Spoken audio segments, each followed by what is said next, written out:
नहीं, आप मुझे नहीं रोक सकती।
खींच लूंगी।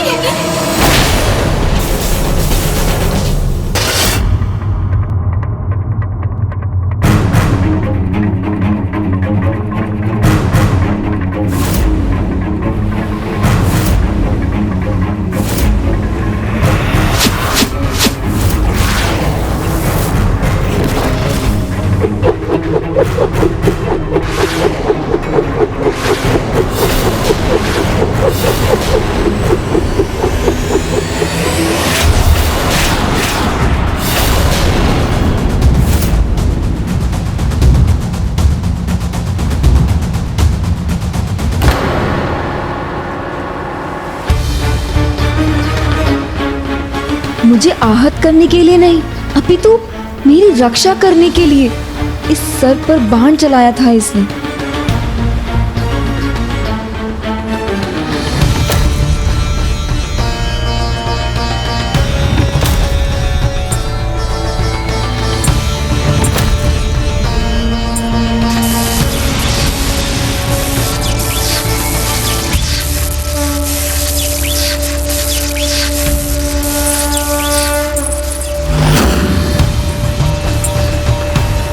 मुझे इस सुरक्षा रेखा से अपनी इस रक्षक को बचाना चाहिए, किंतु गणेश जी ने तो कहा था यहाँ पर कोई संकट नहीं आ सकता। इसके भीतर किसी भी प्रकार का प्रहार आपको आहत नहीं कर पाएगा।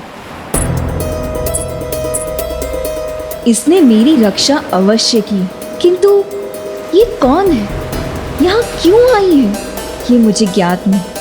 यदि ये मेरा अहित करने नहीं आई है तो इसका भी अहित नहीं होगा।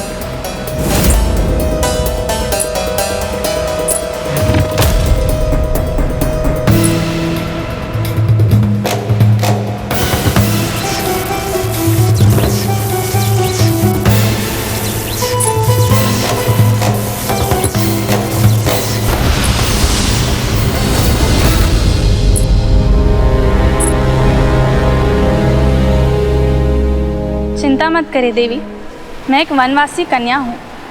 मैं यहाँ किसी को आहत करने नहीं, अपितु किसी और उद्देश्य से आई हूँ।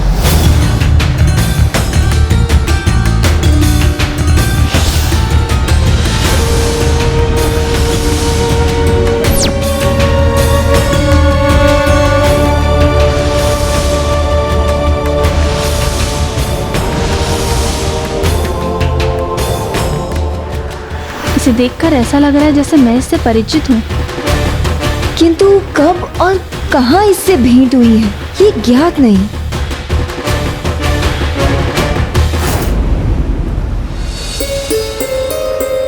मुझे भी ऐसा आभास हो रहा है जैसे हमने साथ में कोई पूजा की थी।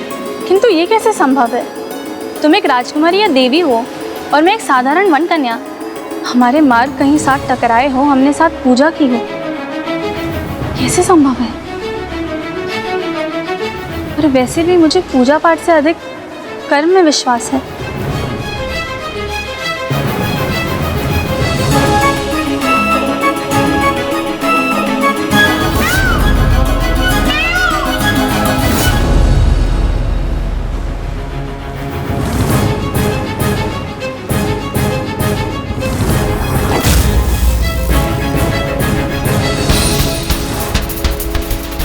मेरे प्रभु स्वामी कार्तिकेय को ये ऐसे भाव से क्यों देख रही है?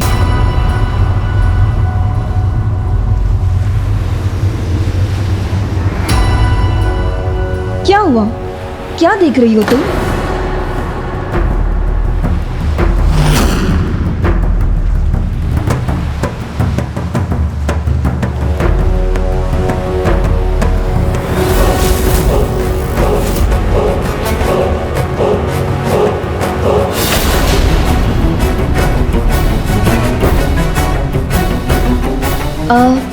तुमने मेरी सर्प से उचित समय पर आकर सुरक्षा की, उसके लिए तुम्हें धन्यवाद। अब मुझे विलम्ब हो रहा है, मुझे अपनी पूजा पूर्ण करनी है। विलम्ब तो मुझे भी हो रहा है, मुझे पिताजी की औषधि की सामग्री लेने जाना है।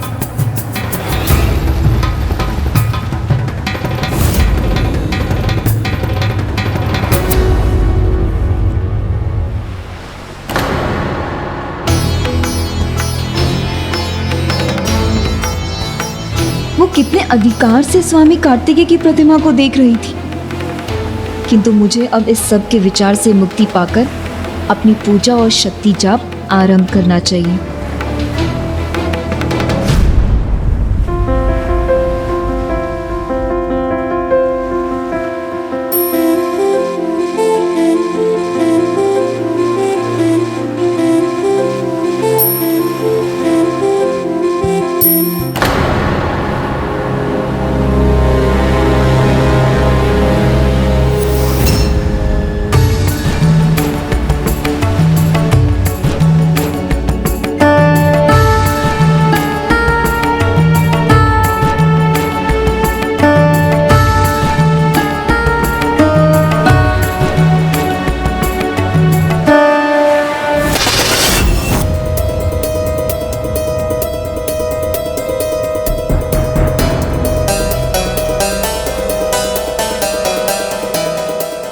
यहाँ प्रभु की पूजा के लिए जो बेलपत्र और पुष्प मैंने एकत्र किए थे, वो कहाँ गए?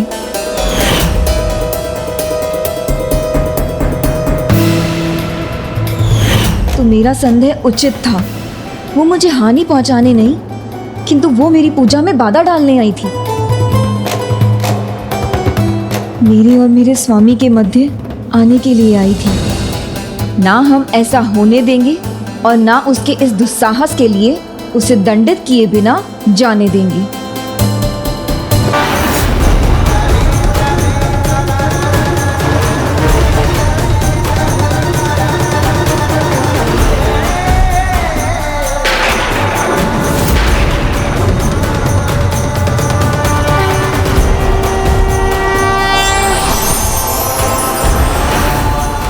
अद्भुत, सर्वथा अद्भुत। प्रभु महादेव के समान इतने भव्य, इतने दिव्य, ये अन्य कौन हो सकते हैं भला? इन्हें देखकर मेरे मन में इनके प्रति इतनी आत्मीयता का भाव क्यों जागृत हो रहा है?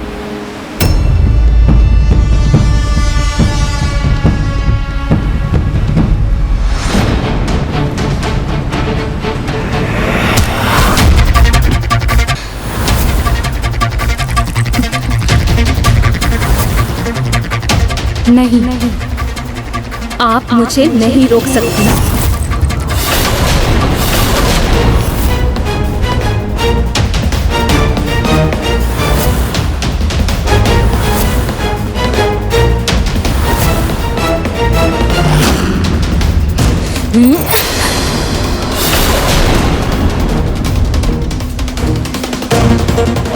नहीं, तुम्हें तुम्हारे उद्देश्य में सफल नहीं होने दूंगी मैं। मेरे उद्देश्य में सफल होने से मुझे कोई नहीं रोक सकता। आप तो कदापि नहीं।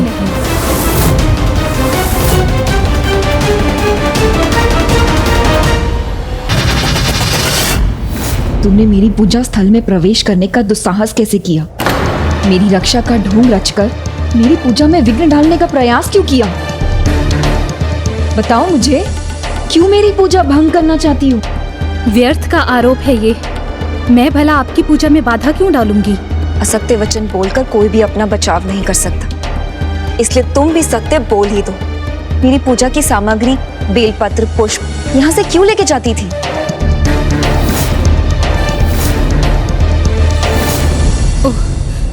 तो मैं अब समझी, आप बेलपत्र और पुष्पों को लेकर क्रोधित हैं, किंतु वो तो मैं इसलिए ले जाती थी क्योंकि मुझे लगा आपके लिए इनका कोई उपयोग नहीं है। मेरे पिताश्री के औषधि के लिए ये आवश्यक है। बेलपत्र और इन पुष्पों को यदि कुछ अन्य विशेष जड़ी बूटियों के साथ मिला दिया जाए तो उनसे जो औषधि तैयार होती है वो मेरे पिता के घावों को भरने में बहुत सहायक होती है। किंतु मेरे ही बेलपत्र क्यों? ये वन है, यहाँ इनकी कमी नहीं। मेरा विश्वास कीजिए देवी, वन का यही भाग है जहाँ ये प्राप्त होते हैं, और हर दिन भोर के समय जब मैं यहाँ पुष्प और बेलपत्र एकत्र करने आती हूँ, आप मुझसे पहले ही ऐसा कर चुकी होती है। आपकी पूजा में बाधा बने बिना मैं इन्हें आपके लिए बिना उपयोग का समझकर ले जाती हूँ। किंतु ये मेरे लिए बिना उपयोग के नहीं है। मैं इन्हें संध्या पूजन के लिए बचा कर रखती हूँ। जब मैं प्रत्येक दिन अपने स्वामी के विजय व्रत को संपन्न करती हूँ।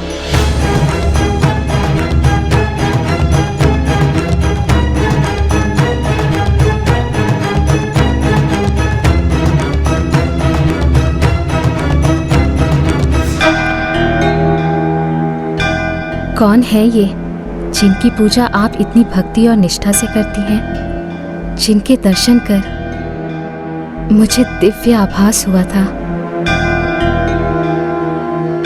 जिनमें मुझे भी शिव स्वरूप दिखाई दिए थे।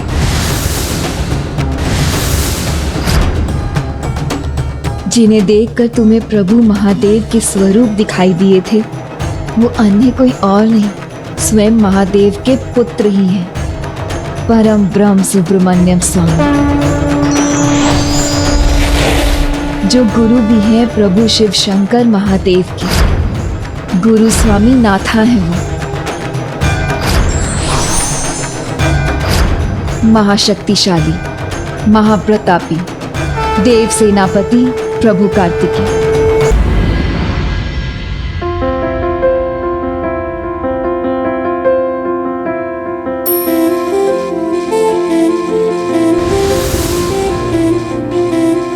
प्रभु, मुझे ना अपने आप पर संशय है और ना आप पर। अपने मन को शांत रखने के लिए मैं चाहती हूँ कि आपके दर्शन आपकी पत्नी के साथ ही हों।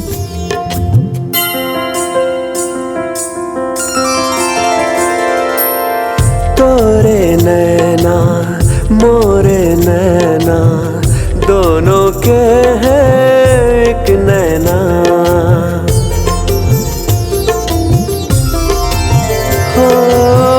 तोरे नैना मोरे नैना दोनों के हैं एक नैना, तोरे नैना मोरे नैना दोनों के हैं एक नैना।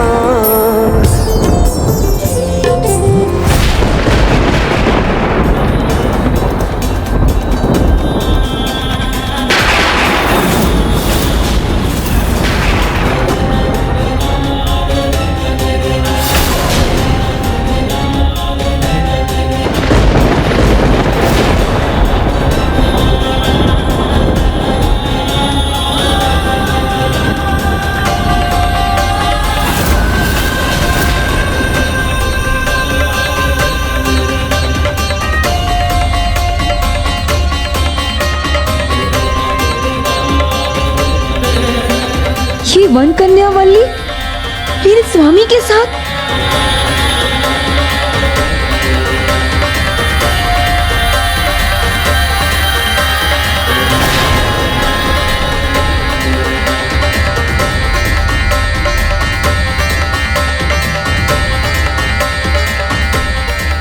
क्या हो गया? ऐसा क्या देख लिया इस दर्पण में कि आपके मुख का रंग ही उड़ गया है?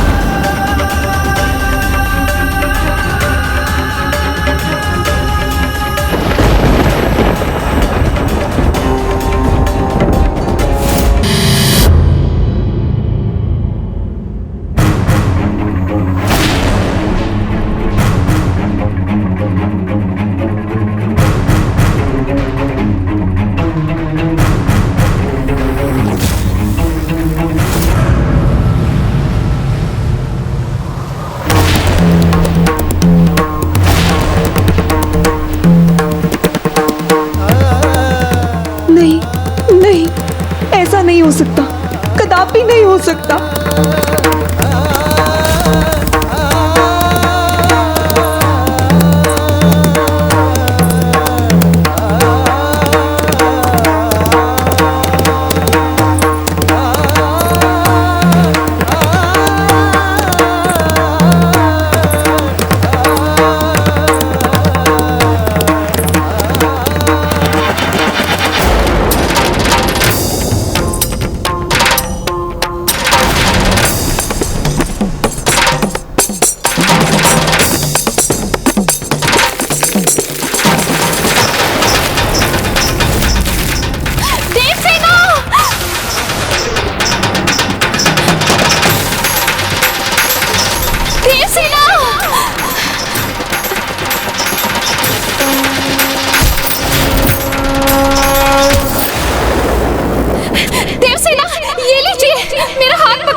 खींच लूंगी।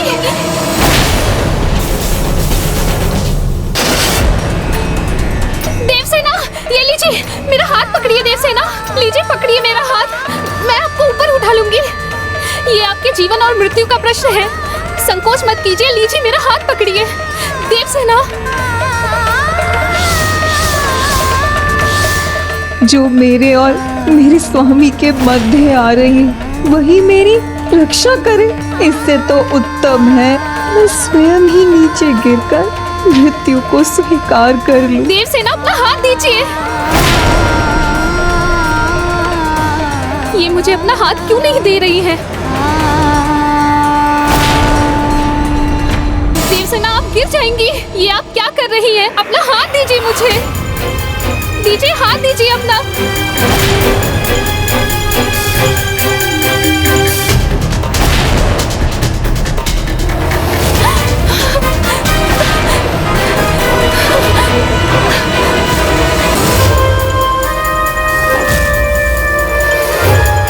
हट अनुचित है, हानि हो सकती है, इसलिए हट छोड़िए और शीघ्र मेरा हाथ पकड़िए, मैं आपको ऊपर खींच लूंगी। आप गिर जाएंगी देवसेना। तो क्या ठेस तन को लगेगी, मन को तो नहीं। मेरे स्वामी को मुझसे दूर करने वाली से मैं कैसे ले सकती हूँ सहायता? यदि हमारे हाथ पूजा के लिए उठते हैं तो परिस्थितियां आने पर सहायता लेने और देने के लिए भी उठने चाहिए, उसमें कोई संकोच नहीं करना चाहिए।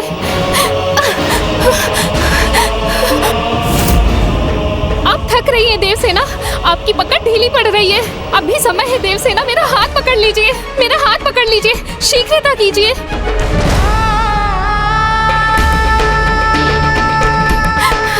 ये तो और नीचे जा रही है।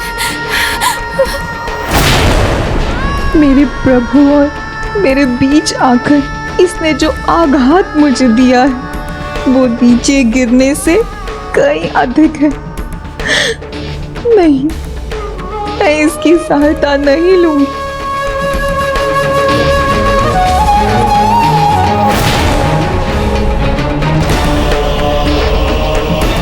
इनकी शक्ति कम हो रही है, हाथ निरंतर फिसलते जा रहे हैं, मुझे ही कुछ करना होगा, शीघ्र ऊपर खींचना होगा इन्हें।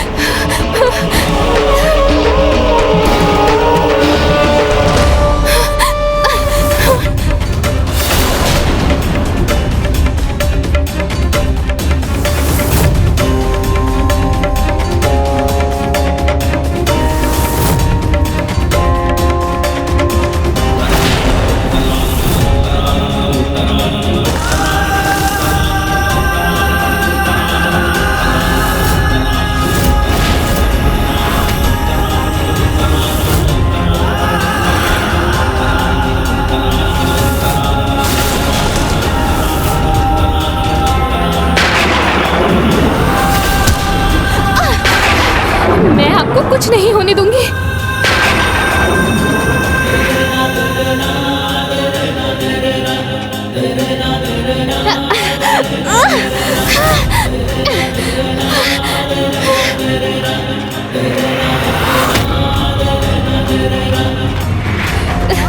देवसेना, आप ठीक तो है ना?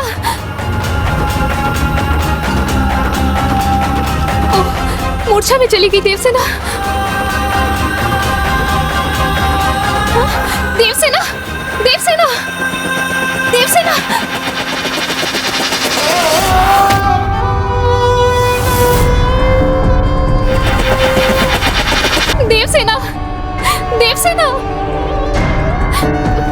अपने नेत्र खोलिए देवसेना, मूर्छा से बाहर आइए।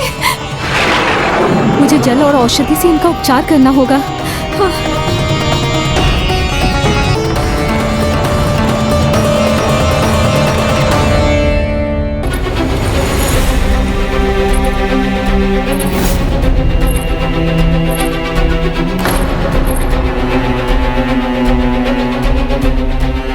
ये दर्पण तो इनके हाथों में था और इसमें ही कुछ देखने के पश्चात देवसेना की ऐसी स्थिति हुई है।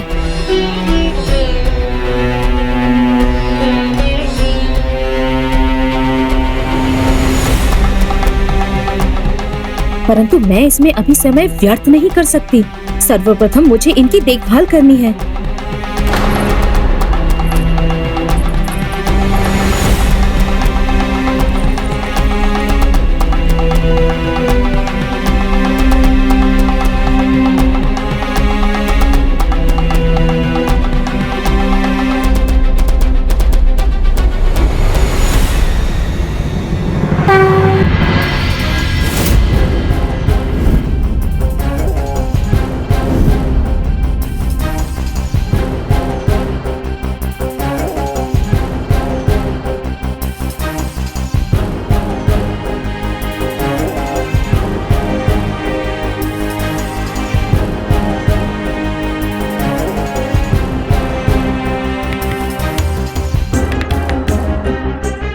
ये वन कन्या वाली, ये अभी भी यहाँ है।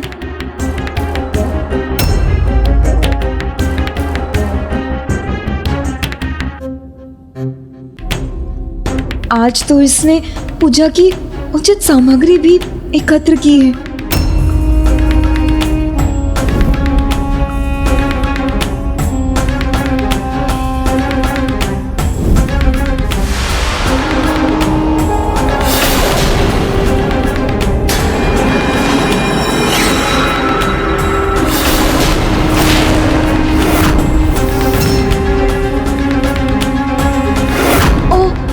देवर जी का दर्पण, कहीं इसने उस दर्पण में कुछ देख तो नहीं लिया?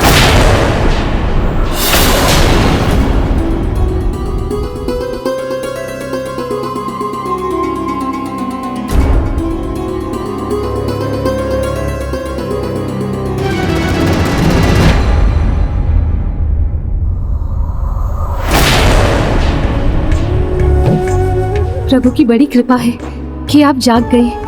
आपने तो हमें डरा ही दिया था। दिन चढ़ाया है और आपने आंखें नहीं खोली। क्या दिन चढ़ाया है? अर्थात भोर हो गई है? भोर कहाँ, अब तो दिन का दूसरा पहर भी बीतने वाला है। मेरी तो मेरी पूजा, मेरे प्रभु के लिए मेरा विजय व्रत। आप चिंता मत कीजिए देवी, मैंने सभी व्यवस्था कर ली है। आपके सामान, पुष्प, फल आदि भी एकत्र कर लिए हैं। आप बस मुझे विधि सिखा दीजिए। आपके स्थान पर मैं व्रत पूजा कर लूंगी।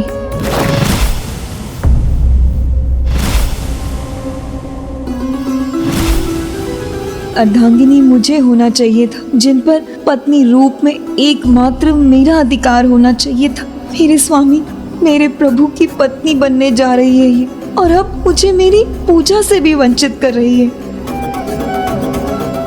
यदि आपके स्थान पर हमारा पूजा करना आपको उचित नहीं लगता तो आप स्वयं कर लीजिए।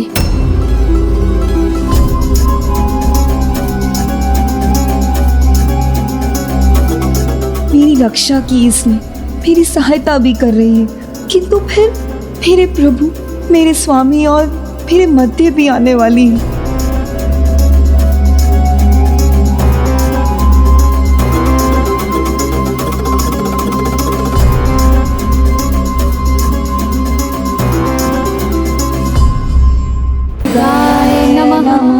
ओम दुर्गाय नमः।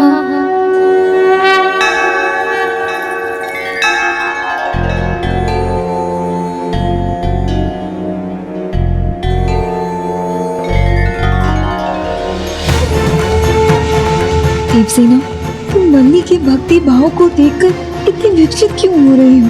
तुम्हें तो स्वयं माता पार्वती ने आशीष दिया है।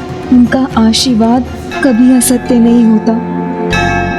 किंतु फिर वो देवर जी का दर्पण, वो भी तो असत्य नहीं हो सकता है।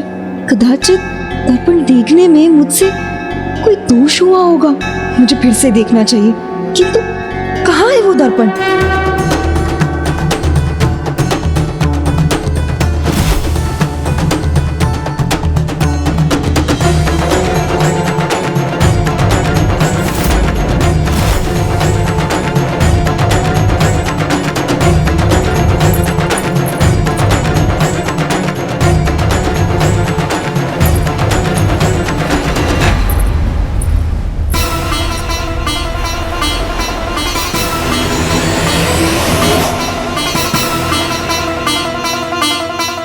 कहीं आप अपना दर्पण तो नहीं ढूंढ रही हो?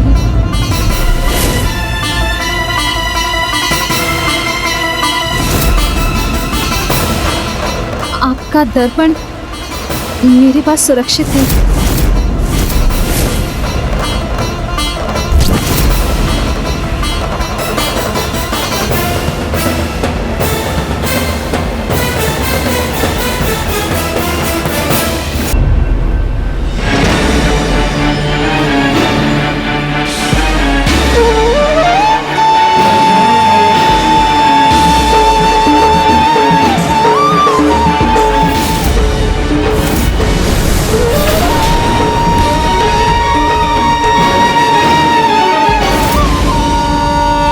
मैं नहीं, ये बनेगी प्रभु की अर्धांगिनी। जब इसे ये ज्ञात हो ही गया है तो फिर मैं यहाँ क्यों रुकूं?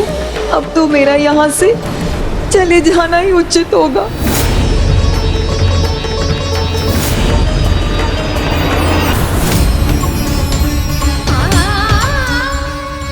जिसने मेरा सब कुछ छीना, मैं उसी की दया की पात्र बनूं, ये स्वीकार नहीं मुझे। मेरे स्वामी की सेवा ही मेरे जीवन का आधार था।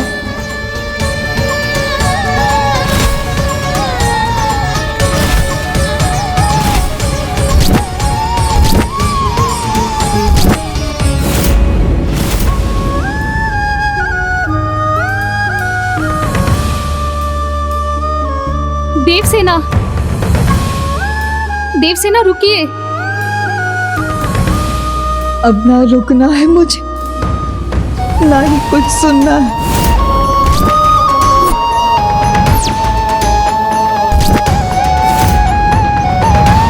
देवसेना रुकिए, कहाँ जा रही हैं आप?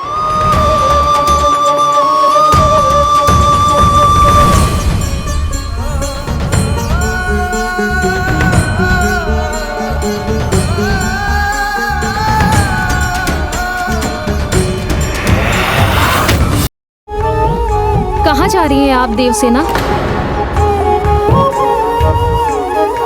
मुझे क्षमा कर दीजिए देवसेना। मैं समझ चुकी हूँ कि मेरे आने से बहुत परिवर्तन आ गया है।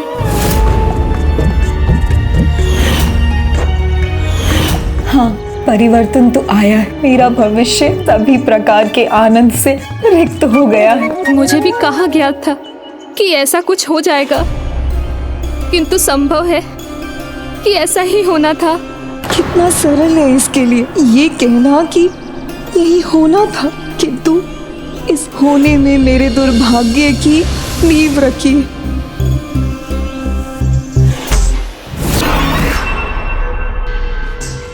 आपका दर्पण, मैं इसे सुरक्षित नहीं रख पाई।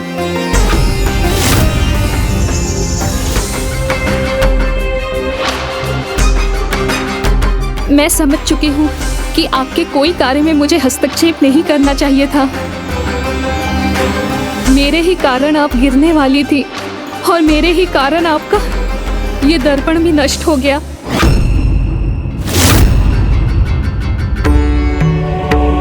दर्पण टूट गया अर्थात वली को कुछ ज्ञात नहीं, उसने कुछ नहीं देखा।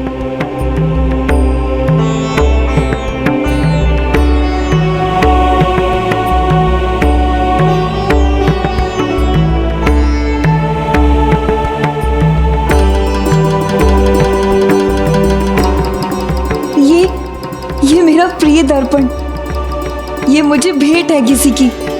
वो तो स्पष्ट है, किंतु मुझे दुख है कि ये नष्ट हो गया। यदि इसके लिए आपने मुझे क्षमा कर दिया तो मैं आपसे एक अनुमति और चाहती हूँ कि मैं आपकी पूजा के लिए बेलपत्र और पुष्प ले आऊं। नहीं वल्ली, ये कर्तव्य मेरा है, मैं इसे स्वयं निभाऊंगी। उसके लिए मैं तुम्हें कोई कष्ट नहीं लेने दूंगी। कष्ट नहीं, ये तो उपकार होगा आपका। मैं अपने दोष से मुक्त हो जाऊंगी। और वैसे भी इतने समय से औषधि के लिए आप अपने बेलपत्र और पुष्प मुझे ले जाने दे रही थी, तो एक अंतिम बार मैं आपके लिए कुछ करना चाहती हूँ।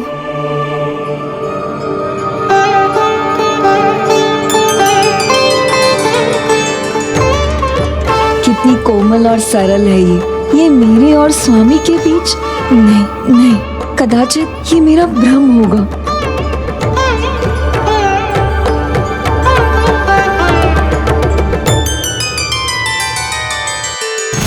विवाह? हाँ देवी शची, आपकी पुत्री देवसेना का विवाह मेरे पुत्र कार्तिकेय के साथ ही होगा। मेरे पुत्र कार्तिकेय के साथ ही होगा। वो मेरी ही पुत्र वधू बनेगी।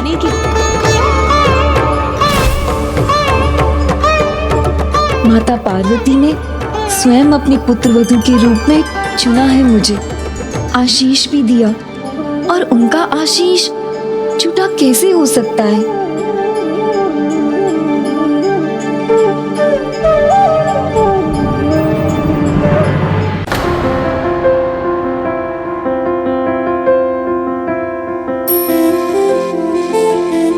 बल्ली ने तो मेरा पूजा स्थल तैयार भी कर दिया।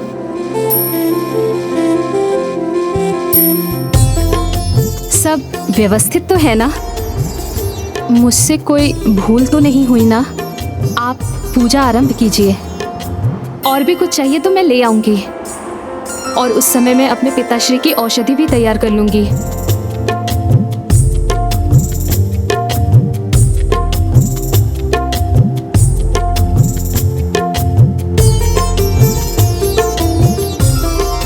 इतने स्नेह से मेरा ध्यान रखने वाली मुझे पीड़ा नहीं पहुंचा सकती।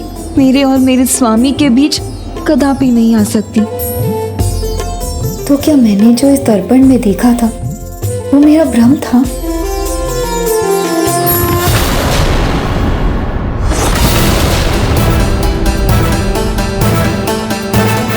क्या मुझसे कुछ छूट गया है?